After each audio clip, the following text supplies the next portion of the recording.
So yeah, it was today. So there's always a lot of hype. So let's see what happens in the next week or two with that one.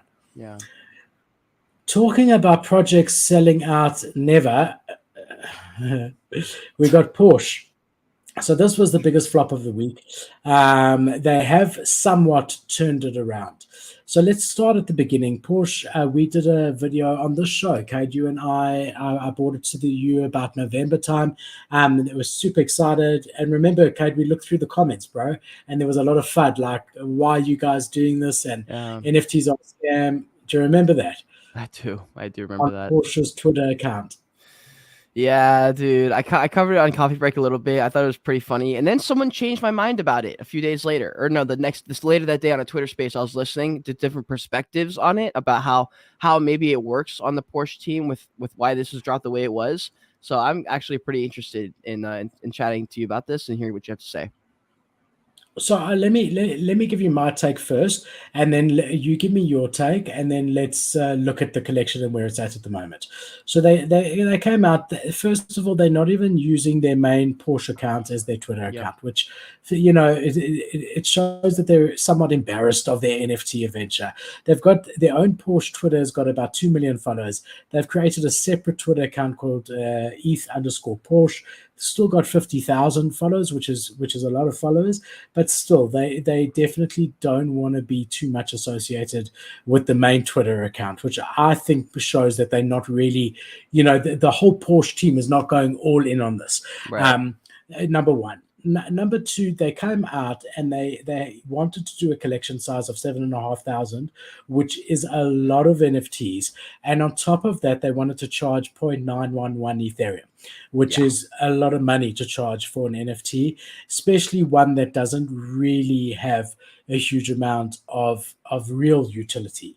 So even their website, you jump on their website here, it's a very, very basic website. This is a website that you'd see any NFT projects. And I don't know, personally, when you think of a brand like Porsche and access to their marketing, I would expect more than this website over here. It really is like a basic website with not much going on. So they came, they didn't really embrace Web3 in any way. They sort of like came in as if we are Porsche and we're going to do this drop and we're going to sell out. And they were put in their place very, very quickly. And they didn't sell out. And within a couple of hours of the mint, at that point, they had sold about 1,300 of the NFTs, and mint price was about 0.8 ETH. So it was below. The floor price was about 0.8 ETH, which was below mint price. They kept it there for a little bit and then released it. They're cutting the collection size. And since then, we have seen a pump, and then we've seen a bit of a retracement on that pump, which we'll look at. Now, if we look at they have updated this since I looked at it a few days ago. They have updated their website. They have updated utilities and roadmap. But before, it was just basically like, all of you guys, we're going to need your input. And you can help us co-create, a picture of a Porsche, which you can customize. So all of them come as this plain white Porsche with a unique number plate, which is just a number on it. And then there's going to be opportunities to customize it. They've since come out and said, look, this is the beginning of our metaverse, of our Web3 play. You guys are all going to be a big part of it. And we have seen the floor price pump, currently sitting at 1.9 Ethereum, but went as high. Yeah, went as high as 2.5 Ethereum yesterday. No, three. It got to 3. Did it? Yeah, okay, it got to 3 for like a couple hours. 2.5. So went as high as 3 Ethereum. The average price, you're right. The average price yesterday was 2.5. So it's come down dramatically today. It's now at 1.9 from 3 ETH. That's almost 50% down. So my general feeling is like, this was a wasted opportunity for them. You get one chance to make a first impression, and they really didn't handle this drop well at all. They really alienated themselves, and a car brand like this could offer such huge utility, and could integrate it with things like we're going to be giving away 5 custom-made Porsches, or one custom-made Porsche that there's one of a kind, or whatever. There's so many different ideas that they could have here, and they could have tapped into their Web2 market that they have at their main Porsche account, and really, maybe gotten some normies to come across and see what it was about. But no, there's absolutely no mention of the NFT Yep. on their official Porsche account. They've completely distanced themselves, and it just makes you question how committed are they. Okay, here there is a thing here. November was the last time that they mentioned it here. November the 22nd was the last time they mentioned ETH.Porsche. So, I don't know, mixed feelings about it overall. I don't like how they came in the space, and neither did the market, because they couldn't even sell out a brand like Porsche.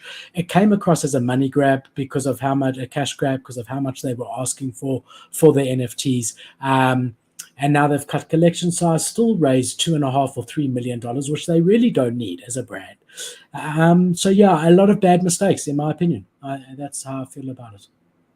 Yeah, I heard on a space, which changed my mind. If you go to their Twitter, actually, they made a full response thread. So it might be worth going through that. But also, I was on a space, and this guy who I guess he had worked at companies like this, or I guess he knew how they worked, or I don't know. I don't even know if he did. Either way, what he said was actually pretty interesting. He goes, I think something we're not counting is that like Porsche just like they literally just don't care. He goes, it's not like the CEO of Porsche. He goes, it's like some random dude who works somewhere within Porsche who probably isn't even remotely close to the main people who work on the cars, at least. He goes, guys, this is like a project that they took on.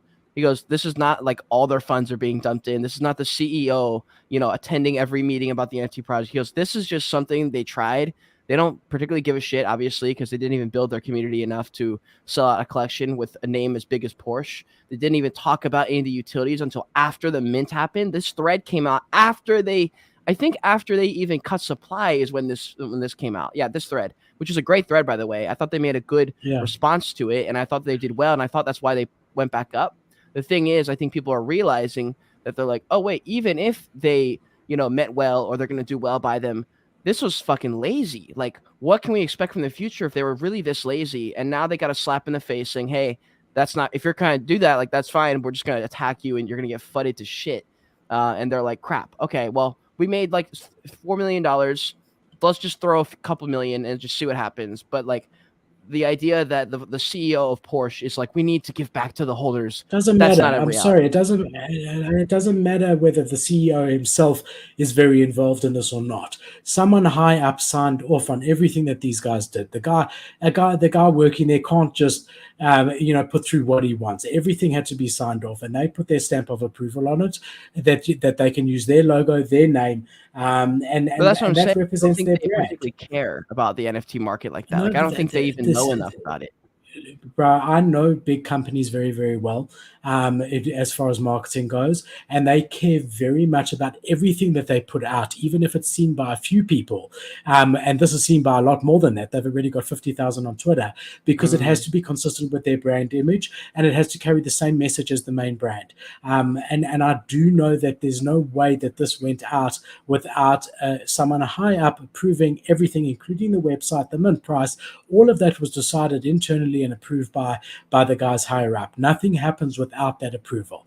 So whoever you listen to doesn't understand business. I mean, we do promotional products all day with branding on it, and the amount of signatures we need with these big companies to get there, to be able to go ahead, it needs to be 3 centimeters more to the left, and it needs to be 1 point font size bigger, and it needs to be the tiniest things they care a lot about, because it needs to be consistent. But if they cared a lot about it, why would this project have been dropped with there's just everything wrong about it and just so much lazy work? The art's not even good.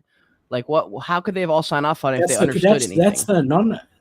It's almost like there's a guy in the marketing team that's been begging to be able to do an NFT. That's what I'm saying. That's what I think he thought it was. To get Porsche into Web3, and they sort of like, okay, look, you've got $100,000, go wild, right? Right. But in the end, that's why that's what I'm saying, bro. Like, that's what it feels like, though. Also, did you notice 0% creator earnings? Yeah, that is nice, but isn't that weird? But why? Yeah, why charge 1 ETH and then maybe they changed that after as well. Another thing you said, there was this on the website. I don't Hold on, your audio's cutting out, or your connection in general. Can you hear me all right? I can hear you now. Okay, it looks like you're back. Yeah, I think you're lagging, but you're good now. Say something. Testing. Okay, we're back. Testing. I can hear you. Good. Yeah, I see that I've got a internet connection warning. The power just came back on, so everyone's internet around us just got booted up. Now we've got a full inverter backup system, whatever. So we were alone until now, and now everyone's internet in the whole neighborhood in the metaverse is baby. busy loading. Let's fucking go. Let's go. Yeah. Okay, so here they're saying benefits for holders, behind the scenes access to the world of Porsche starting February 2023. This will be eye-level conversations with Porsche insiders, guided by who you would like to speak to: designers, engineers, racing drivers, ambassadors, artists, or Web3 partners. Okay, that's pretty cool. Benefits for all holders: co-creation of Porsche's future in Web3. We'll be utilizing virtual co-creation workshops with Porsche's core team. So basically, they want you to give them ideas, and you have to pay 1 Ethereum to be. You know what would have been so much better, dude? That you could have dropped this with 500, or like, I feel like anything over 500 would be too much for this kind of thing. But like a small community would have made way more sense for Porsche. Like 500, it's a small mint, but it requires a lot of nonsense. Where like if they had dropped this project and like the person who ran it knew what they were doing and they cared a little bit more, they could have done a smaller project. Been like, yo, if you're really about it, you're really a Porsche fanatic, because Porsche is one of those clubs that people like to get in and own a Porsche to be in the Porsche club kind of thing. They're like, really show that like you're really about it with Porsche. And there's only 500 spots. It's not going to cost everything. I think that would have been way smarter. They already had the money, but I think you're right. I think the guys who ran it were like, yo, I would have done it money. different. I would have done it different. I would have done a bigger collection, like 15,000, so like a very big collection, but with a small mint price, okay, like 0.05, and have 7,500 free to claim for Porsche owners who literally own the cars. So go out on the main Porsche Twitter account and say, you know, we're reserving 50% of our NFT collection for free claim, so that you're giving back to people who have spent $100,000 on your car. How would you prove that? And then, how do you prove it? And then there'd have to be a way, right? They could register on the website or whatever. You can make a way. And then you're getting Web 2 guys in the space, which is also beneficial to have in their workshopping. You want to have real customers of Porsche. And then half of it goes on sale for a very reasonable price. The other nice thing about that is you know that the Web 2 guys are going to be diamond-handed, the guys who paid nothing. They don't even really know it's going to be sent. They don't even have MetaMask. It will be sent somewhere. So you're going to have like not much trading on those 7,500. They've paid nothing, so there's no risk to your existing customer base. True. And that way you can get much more people involved. And you know, because a lot of people were interested in this, and then they heard 1 Ethereum mint, and everyone was like, "Thank you, goodbye." You know.